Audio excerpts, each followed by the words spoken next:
Hello दोस्तों, कैसे हैं आप। उम्मीद करते हैं आप लोग ठीक होंगे, स्वस्थ होंगे और मस्त होंगे।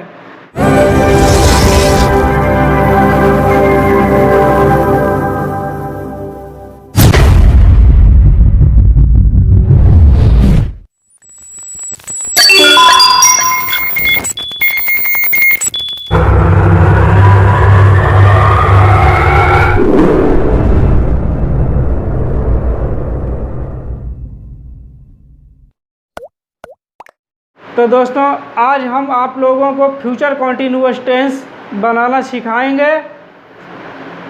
फ्यूचर कॉन्टिन्यूअस टेंस बनाने से पहले आप हमारी इससे पीछे वाली वीडियो को देखें। उसमें फ्यूचर कॉन्टिन्यूअस टेंस के नियम और पहचान बताई है, तो आप लोग नियम और पहचान को अच्छी तरह समझें और उसे रट लें, ताकि आप लोगों को फ्यूचर कॉन्टिन्यूअस टेंस के सेंटेंस बनाने में कोई भी दिक्कत ना आए और फ्यूचर कॉन्टिन्यूअस टेंस बनाने में इजी लगे।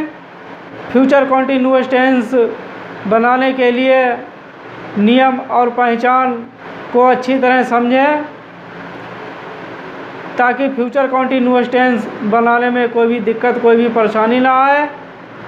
तो दोस्तों, फ्यूचर कॉन्टिन्यूअस टेंस में आप लोग जानते ही हैं कि आई बी के साथ सेल बी और वर्ब की फर्स्ट फॉर्म लगती है और वर्ब की फर्स्ट फॉर्म के पीछे आईएनजी का प्रयोग होता है। तो चलिए दोस्तों, देखते हैं। सबसे पहले फ्यूचर कॉन्टिन्यूअस टेंस के सूत्र देखते हैं। तो सबसे पहले फ्यूचर कॉन्टिन्यूअस टेंस के सूत्र देखते हैं। तो फ्यूचर कॉन्टिन्यूअस टेंस के 4 सूत्र होते हैं। फ्यूचर कॉन्टिन्यूअस टेंस के 4 सूत्र को देखें। सबसे पहले अफर्मेटिव, फिर निगेटिव, फिर इंट्रोगेटिव, निगेटिव। ये फ्यूचर कॉन्टिन्यूअस टेंस के 4 सूत्र हैं। इन्हीं सूत्र के अनुसार फ्यूचर कॉन्टिन्यूअस टेंस के सेंटेंस बनाए जाते हैं। और फ्यूचर कॉन्टिन्यूअस टेंस के नियम और पहचान भी ज़रूरी है। जब तक फ्यूचर कॉन्टिन्यूअस टेंस के नियम और पहचान को नहीं समझेंगे, तब तक फ्यूचर कॉन्टिन्यूअस टेंस के सेंटेंस बनाना कठिन लगेंगे। और फ्यूचर कॉन्टिन्यूअस टेंस के कॉन्सेप्ट को आप रटें मत, कॉन्सेप्ट को आप समझें, वो अच्छी तरीके से आपको समझ में आ जाए। उसके बाद में ये सेंटेंस आपको बनाने में बहुत इजी लगेंगे। तो फ्यूचर कॉन्टिन्यूअस टेंस का अफर्मेटिव वाला सूत्र देखें। तो सबसे पहले आप सब्जेक्ट का प्रयोग करेंगे। उसके बाद में आप सेल या बिल, सेल बी या बिल बी से किसी एक का प्रयोग किया जाएगा। वो आप पे सेंटेंस के सब्जेक्ट के ऊपर डिपेंड करता है। अगर सब्जेक्ट आपका आई वी वाला है तो आप शेल बी का प्रयोग करेंगे। अगर सब्जेक्ट आपका आई वी के अतिरिक्त कोई दूसरा है तो आप बिल बी का प्रयोग करेंगे। तो सबसे पहले क्या लिखेंगे? सब्जेक्ट लिखेंगे। उसके बाद में आप सेल या बिल से किसी एक का प्रयोग करेंगे। फिर उसके बाद में आप वर्ब की फर्स्ट फॉर्म लगाएंगे, फिर आईएनजी जोड़ देंगे। आईएनजी जोड़ने के बाद में आप ऑब्जेक्ट का प्रयोग करेंगे। उसके बाद में अदर वर्ड का प्रयोग करेंगे। तो सबसे पहले किसका प्रयोग करेंगे? अफर्मेटिव सेंटेंस वाले सूत्र में पहले सब्जेक्ट, उसके बाद सेल बिल, सेल बी या बिल बी। पहले सब्जेक्ट, फिर सेल बी या बिल बी से किसी एक का प्रयोग होगा। उसके बाद में वर्ब की फर्स्ट फॉर्म, फिर वर्ब की फर्स्ट फॉर्म के पीछे आईएनजी जोड़ दिया जाएगा। उसके बाद में ऑब्जेक्ट लिखा जाएगा, फिर अदर वर्ड लिख दिया जाएगा। ये अफर्मेटिव वाला सूत्र है। अब नेगेटिव वाला सूत्र देखें। अब नेगेटिव वाला सूत्र देखें। सबसे पहले आप सब्जेक्ट लिखेंगे, उसके बाद में सेल बी या बिल बी से किसी एक का प्रयोग होगा। और नेगेटिव वाले सेंटेंस में आप इसका विशेष ध्यान रखें कि आपका जो नोट का प्रयोग होता है, यानी हेल्पिंग वर्ब और बी के बीच में किया जाता है नोट का प्रयोग। अगर सब्जेक्ट आपका आई बी वाला है तो आप सेल और बी के बीच में नोट का प्रयोग करेंगे।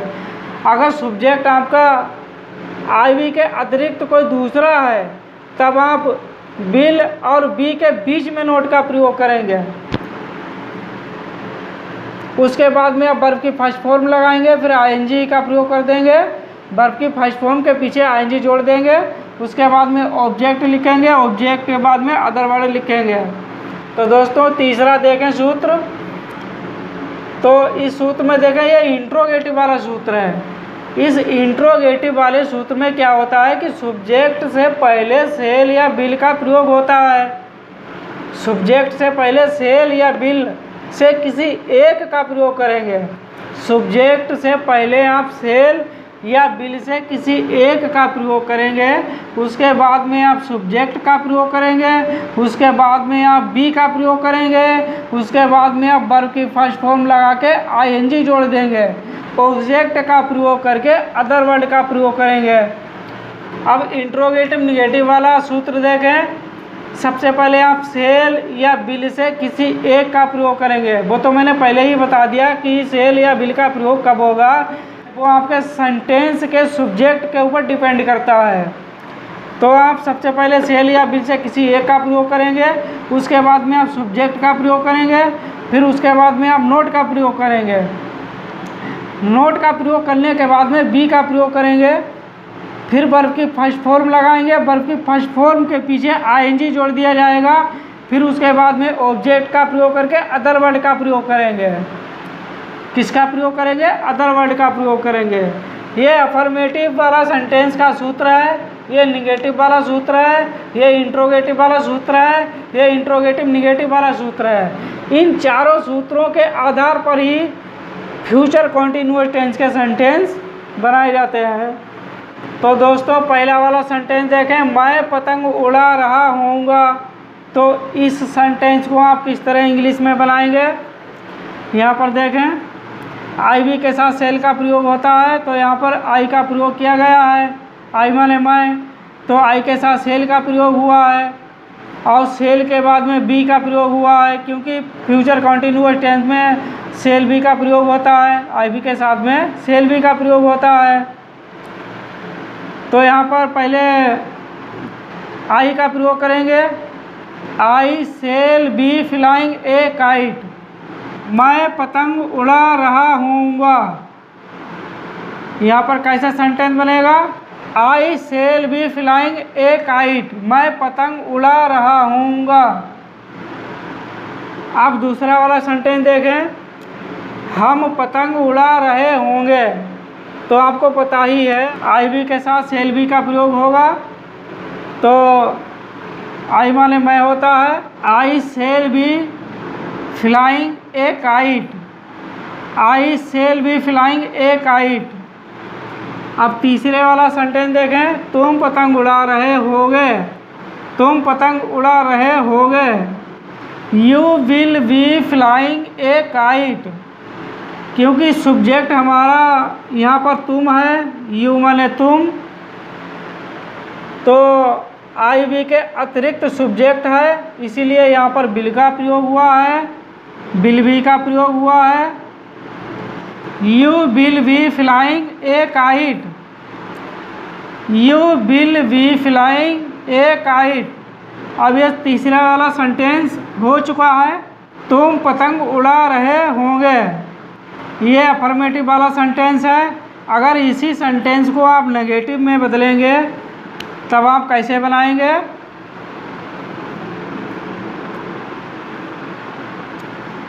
You will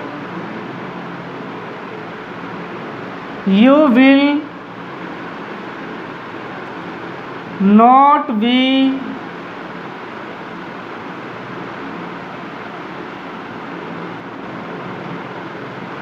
flying a kite.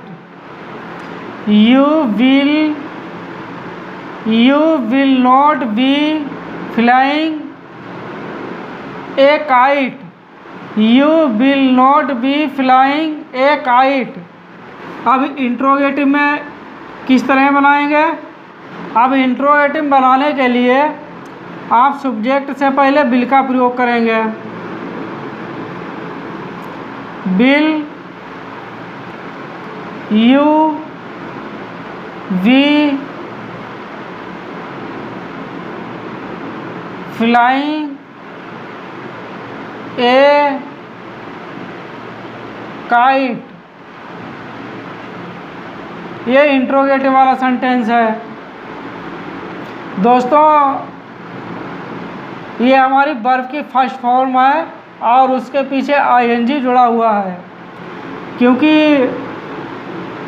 Future continuous tense में वर्ब की फर्स्ट फॉर्म लगती है और इसके पीछे आईएनजी जोड़ दिया जाता है।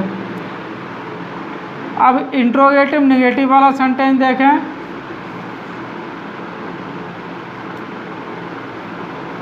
विल यू नॉट बी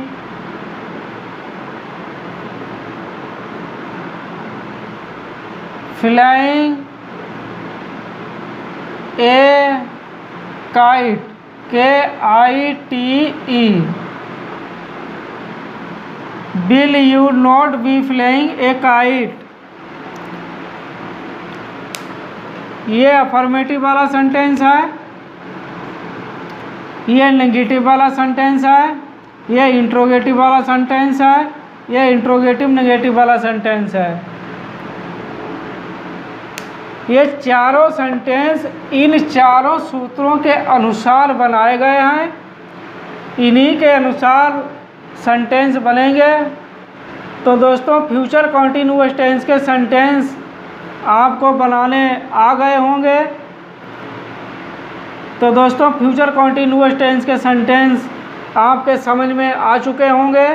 अगर फ्यूचर कंटिन्यूअस टेंस के सेंटेंस समझ में नहीं आए हैं या उसके नियम समझ में नहीं आए हैं या उसकी पहचान समझ में नहीं आई है तो आप लोग मुझे कमेंट बॉक्स में बताएं। मैं फिर से फ्यूचर कंटिन्यूअस टेंस के सेंटेंस और नियम और पहचान बताऊंगा ताकि आप लोगों को फ्यूचर कंटिन्यूअस टेंस बनाना आ जाए। तो दोस्तों आपको वीडियो अच्छी लगी हो और वीडियो समझ में आई हो तो आप वीडियो को लाइक करें, शेयर करें और सब्सक्राइब करें। और कल फ्यूचर परफेक्ट टेंस शुरू होगा और फ्यूचर परफेक्ट टेंस अच्छी तरह समझाया जाएगा। तो फ्यूचर परफेक्ट टेंस बनाने के लिए, सीखने के लिए कल की क्लास में आएँ। और वीडियो अगर अच्छी लगी हो, समझ में आई हो तो वीडियो को लाइक करें, शेयर करें, सब्सक्राइब करें। तो दोस्तों फिर मिलेंगे नेक्स्ट डे नेक्स्ट क्लास में। तब तक के लिए थैंक्स।